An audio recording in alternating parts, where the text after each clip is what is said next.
Well, hey, please listen.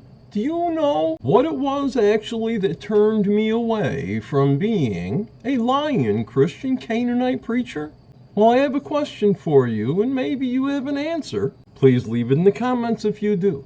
Why is it, even when I was a LYIN Christian Canaanite preacher, I too thought that I was becoming like the Jesus. I was Christ-like.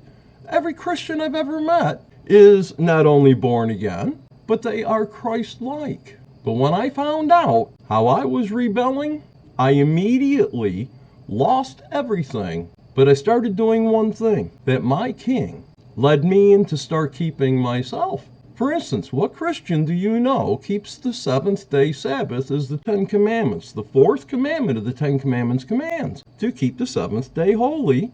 And then out of the other, give or take, 613 laws, there are laws showing you're not to cook, not to clean, not to work on the Sabbath.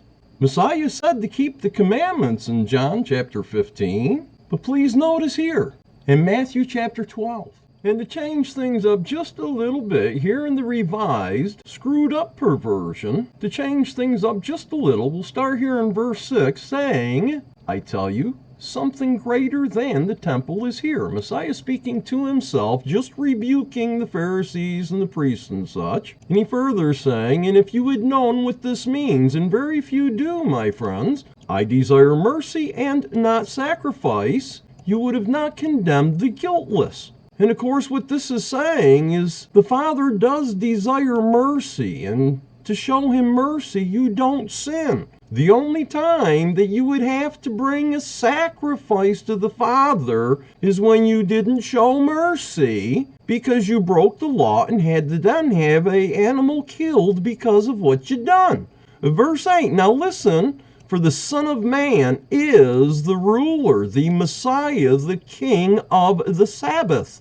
Why would Scripture say that, my friends? If Messiah had stated that the first day of the week was the day that you were to keep a Sabbath on. And Messiah was speaking to those who would be like him in Matthew 24:20 and says, and pray that your flight may not be in winter or on the Sabbath. And then years after Messiah's death and his resurrection, the disciples teach the promise of the Sabbath. Hebrews 4 verse 1. Therefore, since a promise remains of entering the Sabbath, Messiah's Sabbath, let us fear lest any of you seem to have come short of it. So what makes Christian Canaanites Christ-like? Prove all things, know you're loved, prayed for always.